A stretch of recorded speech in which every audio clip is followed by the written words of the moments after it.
In this presentation, we'll talk about the inner voices that either help us or hinder us from reaching our goals. Before we can actually talk about those voices, we have to think a little bit about the locus of control that we each have.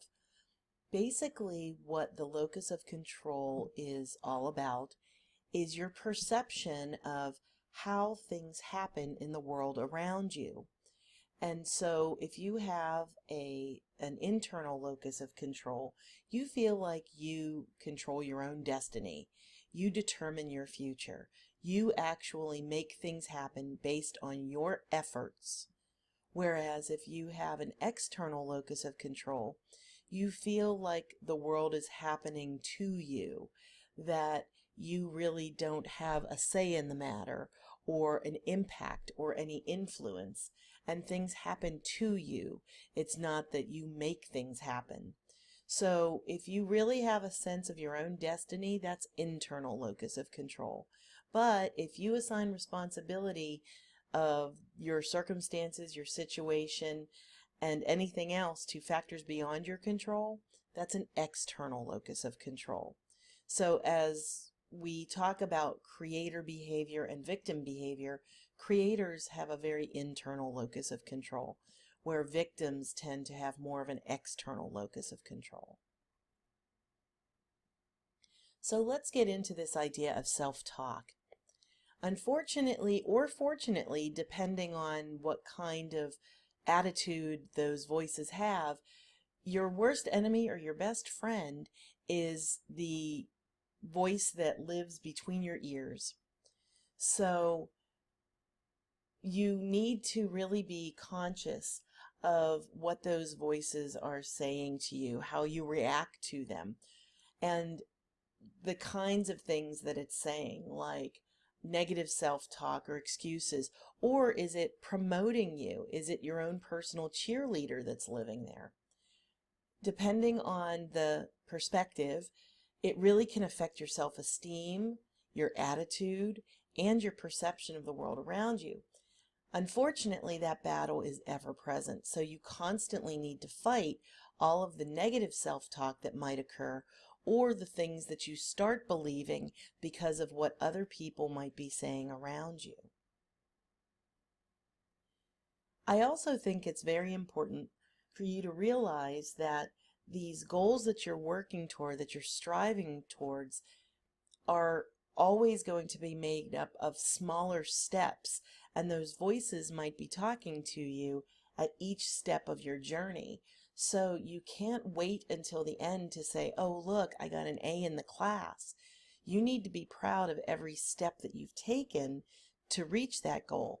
Oh look, I did a great job on this homework. I got a good grade on this test. I feel proud of myself because I really understood the homework. So all of those little victories come around to help you reach that pride and reach that goal, which improve your self-esteem and your self-confidence. I always like to start things on the positive, so let's start with the idea of an inner guide.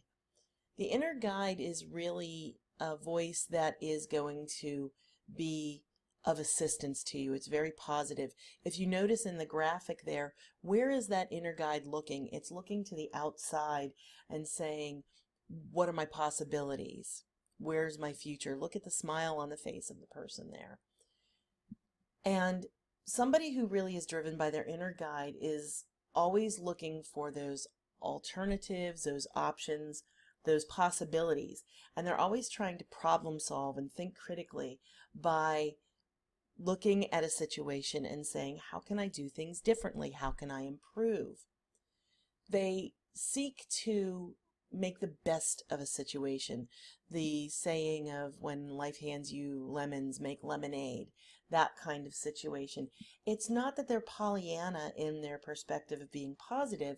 They just know that there's really not much value or much accomplishment in making judgments or making excuses. It's a waste of time and energy. An inner person with an inner guide that's very strong always has an accountability and a plan. It's really the guru of all of the voices that you have. It's your Sherpa guide to life. The inner guide is always looking for options, alternatives. It's always trying to learn something new, figure out a solution. It likes to tinker and determine what's going on. It really recognizes the value that is gained from getting help from other people, a concept of interdependence, good communication, active listening, and being really open to different ideas, different perspectives, different people that are different than themselves. When you look at one of the ideas of how you get to have a stronger inner guide, sometimes you have to realize that when you do address a problem, the problem in and of itself isn't as big as it might seem. It's really your attitude about the problem. So an inner guide steps back and says, oh, I have this issue, I have this situation, I have this circumstance. How am I reacting to it? Am I reacting appropriately? Am I overreacting? And keeps it in check. Also, it isn't stagnant. Someone who's really driven by an inner guide is always thinking about what can I do to improve. I don't like the outcome of this situation, this behavior. What can I do to change it, to make an improvement and make me more satisfied, happy, and just take better steps to reach my goal? Next, we'll talk about the inner critic. And again, if you look at where the inner critic is looking, he's pointing down at the person, and the person seems kind of stressed. And basically, the inner critic voice is a judgment. It is the way that we judge ourselves, where we look at all of our shortcomings. We feel very inadequate. We blame ourselves for whatever's wrong in our lives, and anything that is wrong had to be the end result of us being inferior. So we look at ourselves that way. Unfortunately, when the inner critic is very strong, we get self-loathing behavior. We get a very defeatist type attitude, and we start saying a lot of things like in this graphic of these expectations that we have for ourselves that might not be very realistic and can be so negative. Having a strong inner critic also diminishes and actually obliterates our self-esteem. So we have to find the strength and methods so that we can tell our inner critic to just be quiet and let us focus on trying to get back to a stronger inner guide.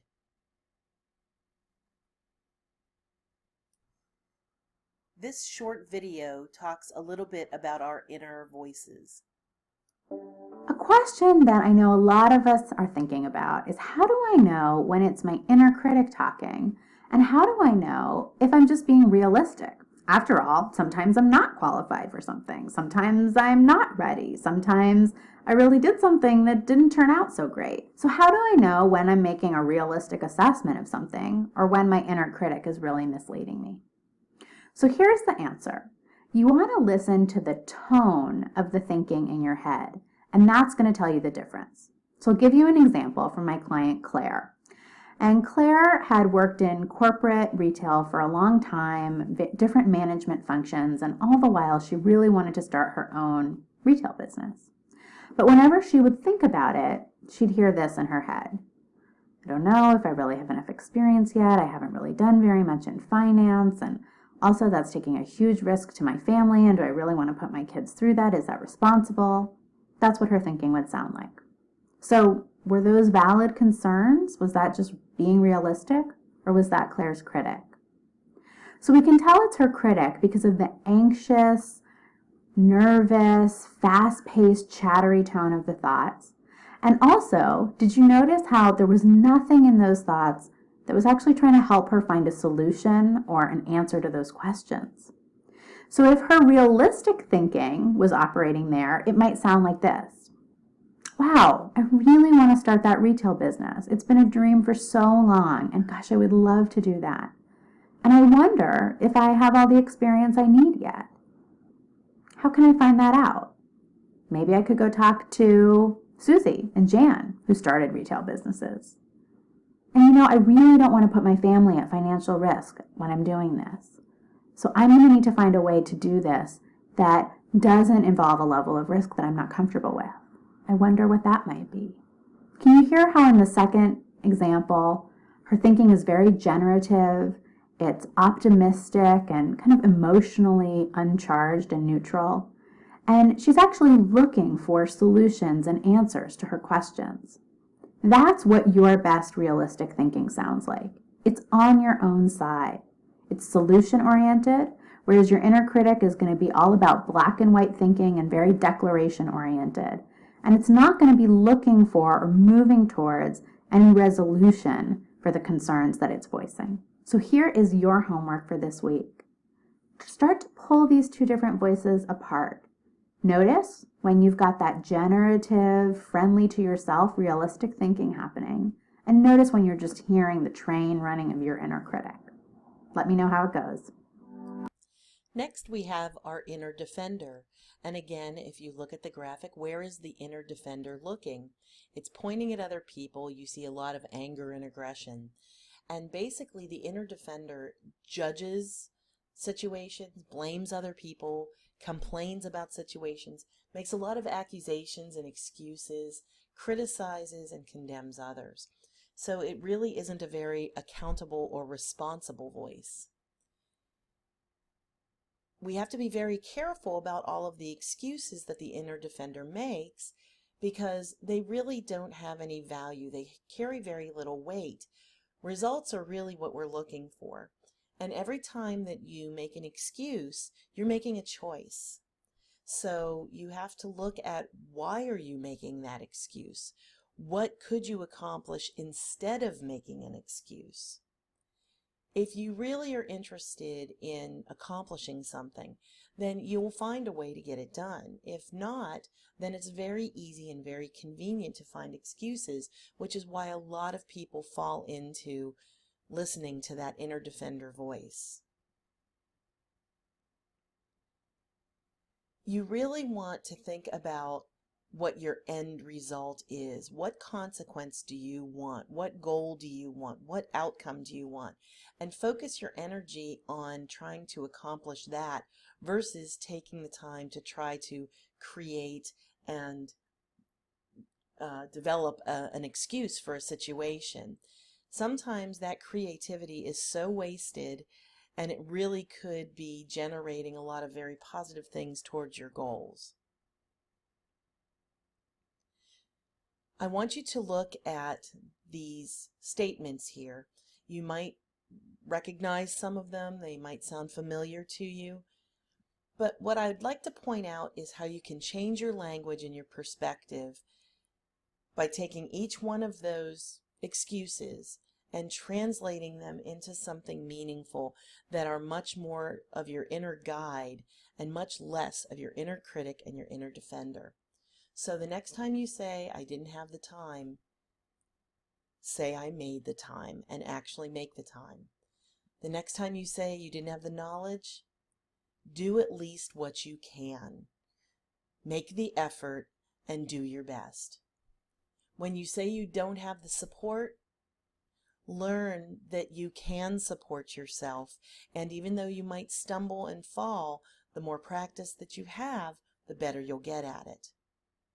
If you don't have the confidence, realize that you only gain confidence by taking those risks, taking action, and getting results.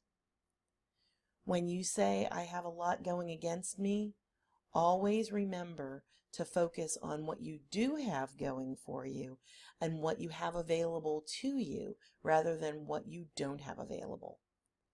And finally, you have lots of excuses. We all do. But remember, you always have choices not to use any of them. So try to fight those negative voices and try to let your inner guide grow stronger and stronger.